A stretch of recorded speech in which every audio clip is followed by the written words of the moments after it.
大家好啊，歡迎返嚟我嘅頻道。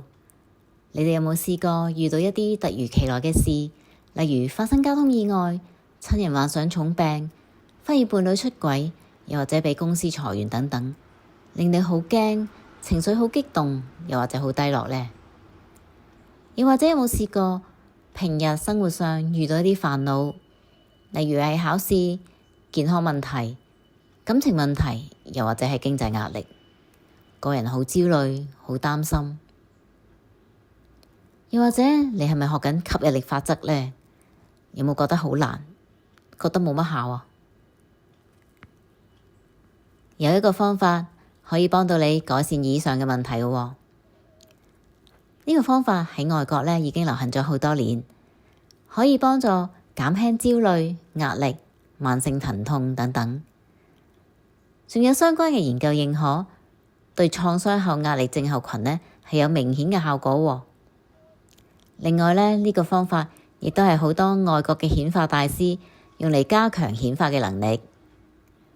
如果你想減壓、釋放負面嘅情緒，又或者學緊吸引力法則、學緊顯化，咁就一定要聽啦。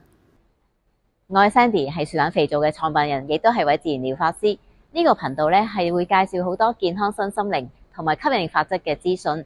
如果你哋對呢方面有興趣記得要訂閱啦。呢個方法就叫做 tapping 敲打法。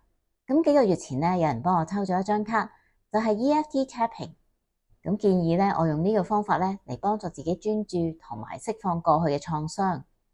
咁其實tapping好耐之前我已經聽過同埋喺網絡上見過啦，但係覺得好似好簡單咁樣，懷疑佢有冇用㗎，所以就冇去認真去了解同埋嘗試。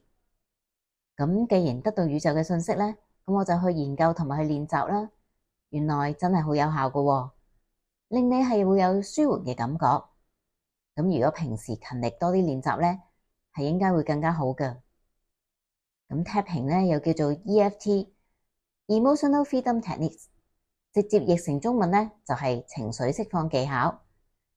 EFT係一個結合中醫經絡穴位同埋西方能量心理學嘅療癒方法，源自於一位執業已經超過40年嘅心理學家 Dr. Roger Callahan。EFT 嘅理論係認為人大部分嘅身體同埋心理嘅病痛係嚟自於未被妥善處理嘅情緒症結，而佢哋係會儲存喺我哋身體裏邊嘅喎。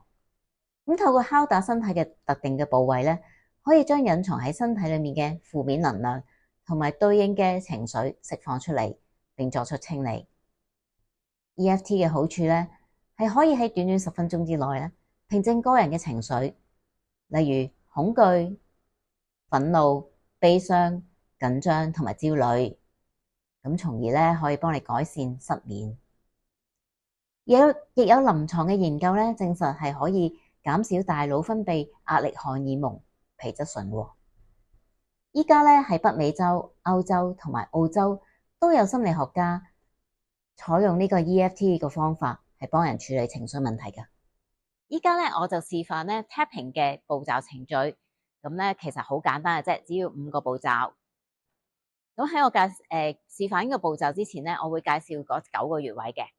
咁第一個穴位就係呢個手指尾下邊呢個位，叫做手刀位。咁你可以咁樣，亦都可以咁樣。咁我通常就中意咁樣，可以兩邊都做晒嘅。咁第二個穴位就係眉頭啦，就可以咁樣敲啦。第三個就係眼尾，第四係眼下邊，第5係人中位，第6係下唇同埋下巴之間呢個凹位，第7就喺個鎖骨位啦，鎖骨位下邊。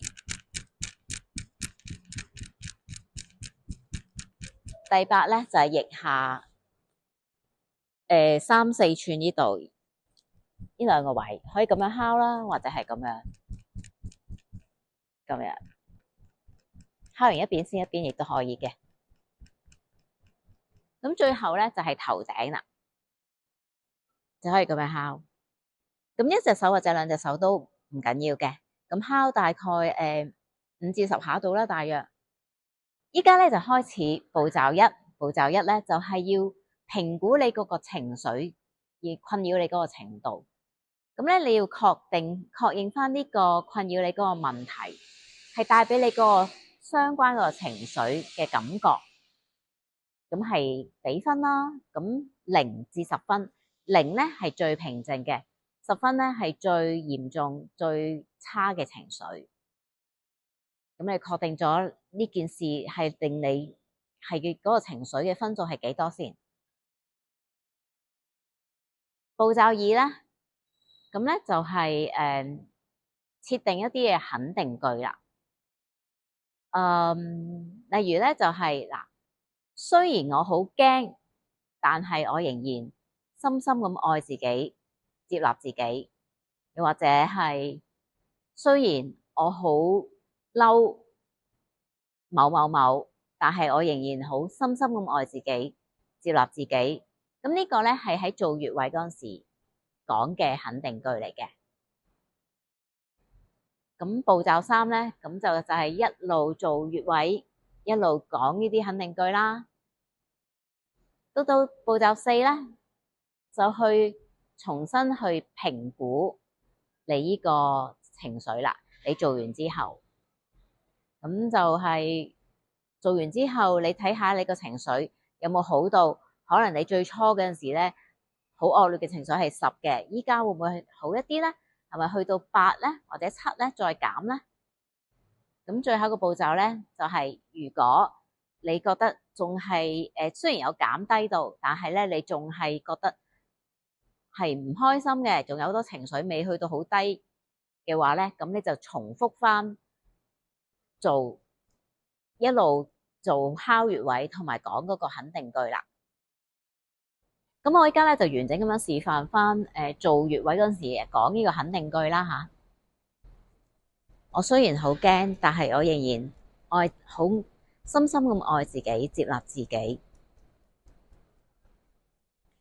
雖然我好驚，我仍然深深咁愛自己，接納自己。雖然我好驚，我仍然深深咁愛自己，接納自己。雖然我好驚，我仍然深深咁愛自己，接納自己。雖然我好驚，我仍然深深咁愛自己，接納自己。雖然我好驚，我仍然深深咁愛自己，接納自己。雖然我好驚，我仍然深深咁愛自己，接納自己。雖然我好驚，我仍然深深咁愛自己，接納自己。雖然我好驚，我仍然深深咁愛自己，接納自己。雖然我好驚，我仍然深深咁愛自己，接納自己。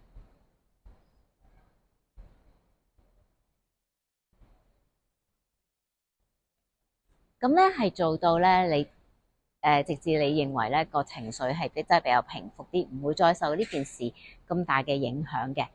咁希望咧能夠幫到你減壓、舒緩你嘅負面情緒啦。咁如果大家覺得呢條片係幫到你嘅話，咁就記住讚同埋分享出去啦。咁下次再見啦，拜拜。